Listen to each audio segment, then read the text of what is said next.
सर्वेभ्य नमो नमः। आज हम इको यणचि सूत्र के बारे में अध्ययन करेंगे। तो आइए सबसे पहले इस सूत्र का पदच्छेद करते हैं ताकि हमें इसका अर्थ आसानी से समझ में आ जाए। इसका पदच्छेद इस प्रकार होगा। इक है यण अचि, यह इसका क्या होगा पदच्छेद। आपसे पूछा जा सकता है इको यणचि में कितने पद हैं, तो इसमें कुल कितने पद हैं? 3 पद हैं। अब जब हम इसके पदच्छेद को देख लेते हैं तो एक प्रश्न और आता है कि इको यणचि सूत्र में जो 3 पद हैं, इन तीनों पदों में किस किस विभक्ति का प्रयोग किया गया है। अब इनके पदों में हम देखते हैं कि कौन सी विभक्ति का प्रयोग किया गया है। इक है जो पद की बात करें तो इसमें षष्ठी विभक्ति का प्रयोग किया गया है। यण पद में देखें तो प्रथमा विभक्ति का प्रयोग किया गया है और अचि में देखें तो सप्तमी विभक्ति का प्रयोग किया गया है। तो इको यणचि जो सूत्र है उसमें जो इक है इसमें षष्ठी विभक्ति का प्रयोग किया गया है, यण में प्रथमा विभक्ति का और अचि में सप्तमी विभक्ति का। और आपसे पूछा जाए इको यणचि में कितने पद हैं, तो 3 पद हैं। कौन कौन से? इक है, यण और अचि, ये 3 पद हैं। अब हम बात करें इसकी वृत्ति के बारे में। अब वृत्ति में क्या लिखा हुआ है तो इनकी वृत्ति में लिखा है इक है स्थाने यण स्यात्, अचि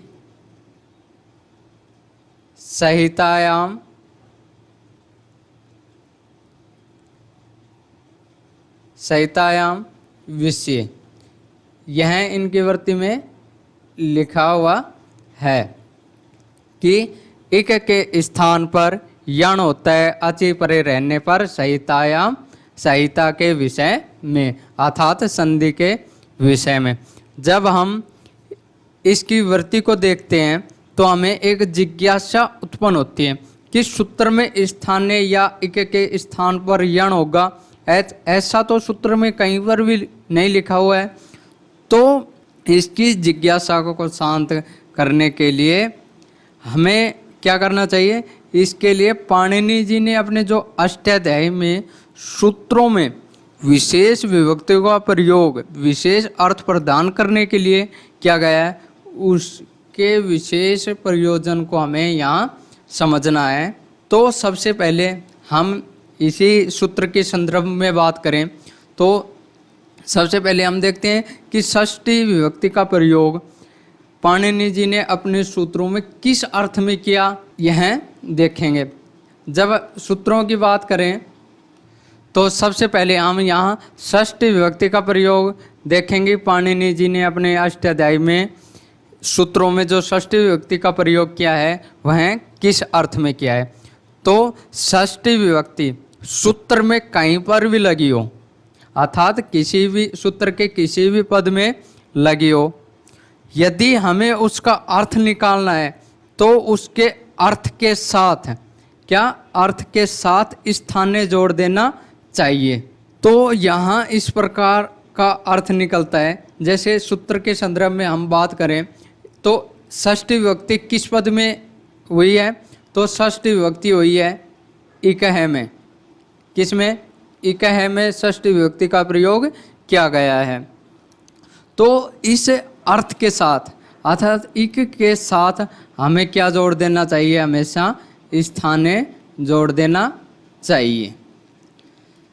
तो हमें षष्ठी विभक्ति का पता चले गया कि जो इक होता है, जो इक में जो षष्ठी विभक्ति है, हमेशा सूत्रों में सूत्र के किसी भी पद में यदि षष्ठी विभक्ति है तो उस षष्ठी विभक्ति के साथ, जिसमें षष्ठी विभक्ति है, उस अर्थ के साथ हमें क्या जोड़ देना? आगे स्थानीय जोड़ देना है।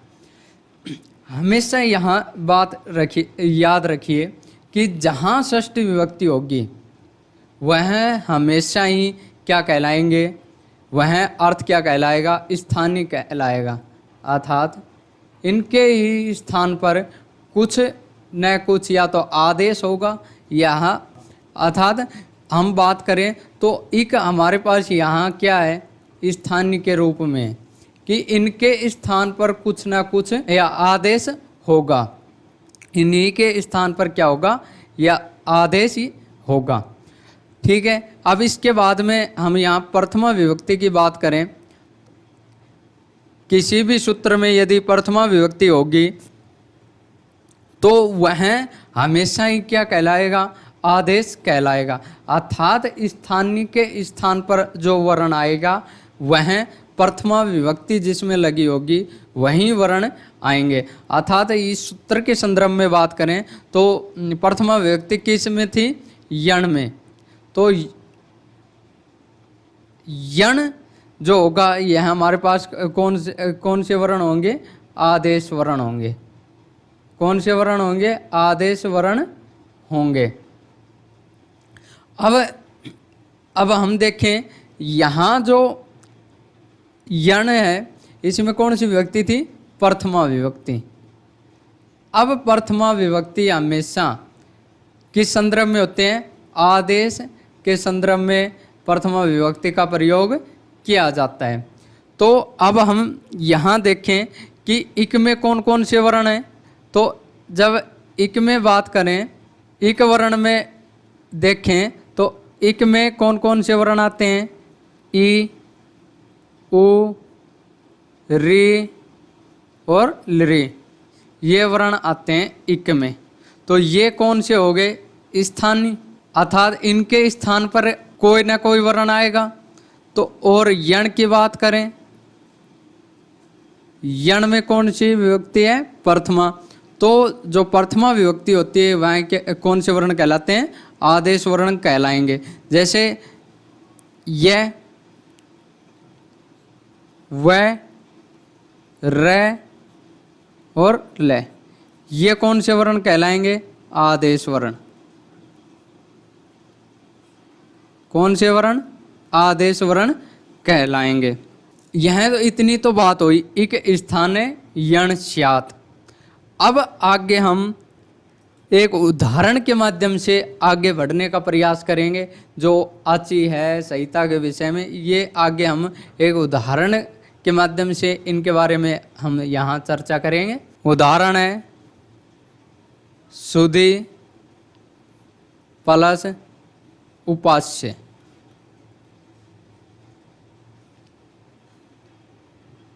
सुधि प्लस उपास्य। अब यहाँ हम देखेंगे यदि इनके वर्ण विच्छेद करें तो हमें वर्ण विच्छेद किस प्रकार प्राप्त होंगे।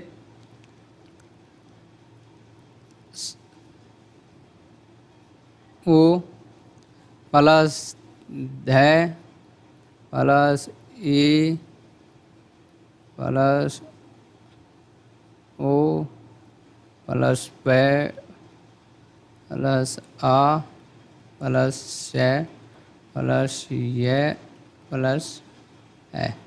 इस तरह से हमारे वर्ण विच्छेद होंगे इसके। अब यहाँ जब सूत्र के संदर्भ में बात करें तो सूत्र क्या कह रहा है कि इक के स्थान पर यण होगा। अब हमें देखा था कि इक में कौन कौन से वर्ण आते हैं, ई, उ, री और लृ, ये तो आते हैं इक में।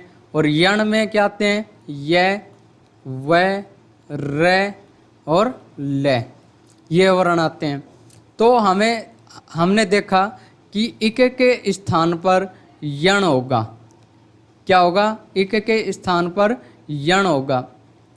अब हमने देखा कि जो इक होते हैं वह स्थानीय होते हैं और यण होते हैं वह आदेश होते हैं। तो हमें इक के स्थान पर करना है। जब हम इक के बारे में विचार करें तो हमें यहाँ इक के कई वर्ण हमारे सामने आते हैं। अब इस इक की बात हो रही है या इस इक की बात हो रही है या इस इक की बात हो रही है, किसके स्थान पर हमें यण करें। अर्थात इक के स्थान पर कौन सा वर्ण हम यहाँ करें।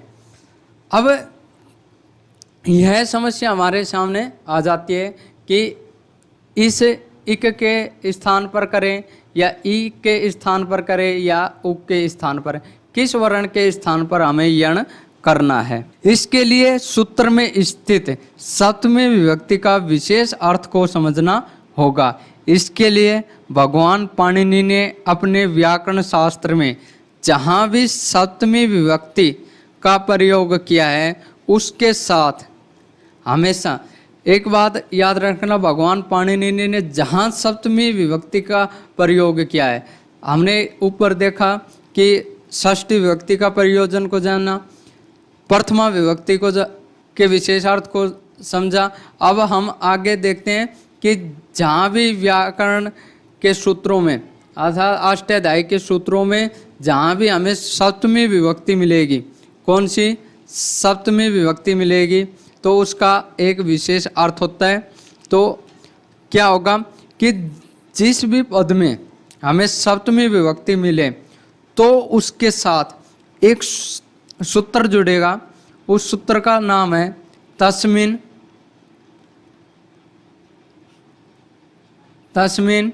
नीति निर्दिष्टे पूर्वस्य। सप्तमी विभक्ति के साथ हमेशा ये सूत्र आएगा, तस्मिन् नीति निर्दिष्टे पूर्वस्य। अब इस सूत्र का अर्थ होगा, यदि किसी शब्द में सप्तमी विभक्ति का प्रयोग करके किसी कार्य का विधान किया जाए तो वह कार्य उस सप्तमी विभक्ति वाले शब्द के द्वारा निर्दिष्ट वर्ण से तुरंत पूर्ववर्ती के स्थान पर होगा। अर्थात जब हम सप्तमी विभक्ति का विधान करके यदि कोई कार्य कर रहे हैं तो वह पूर्व पद के अंतिम वर्ण में होगा। तो हम यहाँ जब हमने यह देखा था कि उदाहरण में हमारे पास क्या था, उदाहरण सुधी प्लस उपास्य। तो अब यहाँ हमें पता चला गया कि किस इक में यण होना है। तो यहाँ हमें पता चला क्या कि जो पूर्व में निर्दिष्ट होता है उसी के स्थान पर यण होगा। तो यह पूर्व में कौन सा है, तो ई। इस इक के स्थान पर यण का कोई सा वर्ण आएगा। तो अब हम बात करें तो इस इक के बारे में ही क्या होगा, इक के स्थान पर यण वर्ण का ही कोई सा वर्ण आएगा। तो अब सूत्र में तो केवल इक यण अचि दिया हुआ है। तो अब देखते हैं हम आगे कि इक में भी कितने वर्ण हैं, 4। एक कौन कौन से, ई, उ, री और लरी। और यण में भी कितने हैं, 4 और कौन कौन से, य, व, र और ल। ये 4 वर्ण हमें दिखाई देते हैं। अब यहाँ एक जिज्ञासा उत्पन्न होती है कि इक के स्थान पर य करे, व करे, र करे या ल करे। अब यह हमारे सामने एक जिज्ञासा उत्पन्न होती है कि सूत्र में तो कहीं यह नहीं कहा गया है कि इक के स्थान पर यह होगा, उ के स्थान पर वह होगा, ऋ के स्थान पर र होगा और लृ के स्थान पर ल होगा। यह सूत्र में कहीं पर भी लिखा हुआ नहीं है। तो इसके लिए एक सूत्र आता है और उस सूत्र का क्या नाम है, सूत्र का नाम है स्थाने अंतरतमः। स्थाने अंतरतमः यह सूत्र है। अब यह सूत्र क्या कहता है, जब आदेश का प्रसंग हो तो जो वर्ण सबसे अधिक सदृश्य अर्थात समानता होगी वही वर्ण उसी के स्थान पर होगा। अब प्रश्न यह उठता है कि समानता हम किस आधार पर देखें, तो सामान्यतः जो समानता देखी जाती है वह 4 प्रकार से देखी जाती है। और यह 4 प्रकार कौन कौन से हैं? यह 4 प्रकार इस प्रकार हैं कि एक तो हम समानता देखते हैं उच्चारण की दृष्टि से। किसकी दृष्टि से? उच्चारण की दृष्टि से। दूसरा हम समानता देखते हैं अभ्यांतर परिवर्तन के हिसाब से। अभ्यांतर परिवर्तन की दृष्टि से। तीसरा जो हम समानता देखते हैं वह देखते हैं मात्रा की दृष्टि से। किसकी दृष्टि से? मात्रा की दृष्टि से। और चौथा जो समानता देखते हैं हम देखते हैं गुण की दृष्टि से।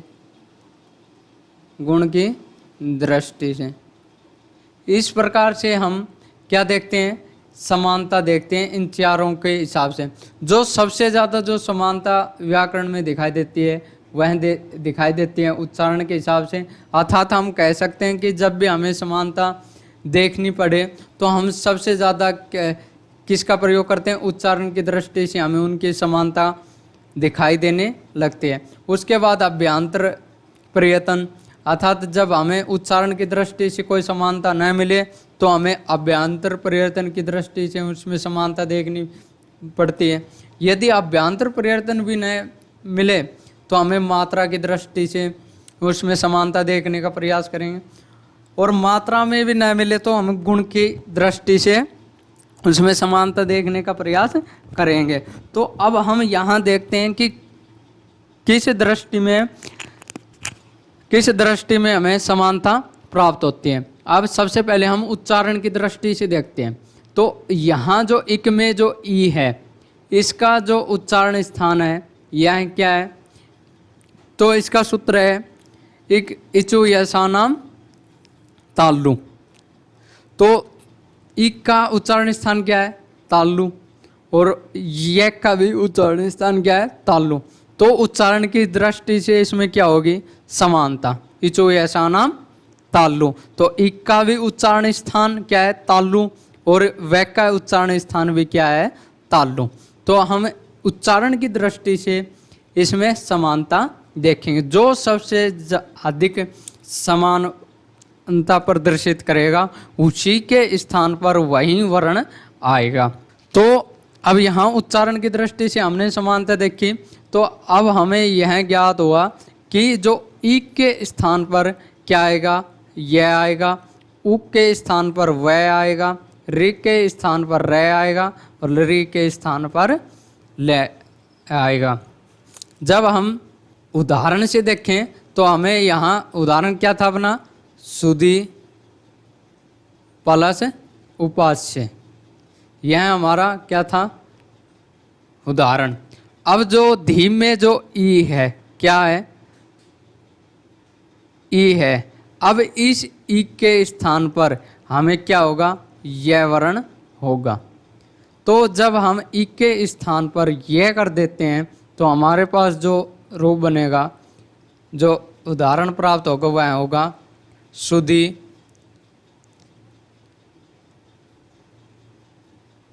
उपास्य। यह हमें हमारा उदाहरण प्राप्त होगा। जो धीम में जो ईद था उसके स्थान पर इक के स्थान पर यह वर्ण हो जाएगा। तो मैं आशा करता हूँ कि आपको यह आसानी से समझ में आया हुआ होगा। जय तो संस्कृतम, जय तो भारतम। धन्यवाद।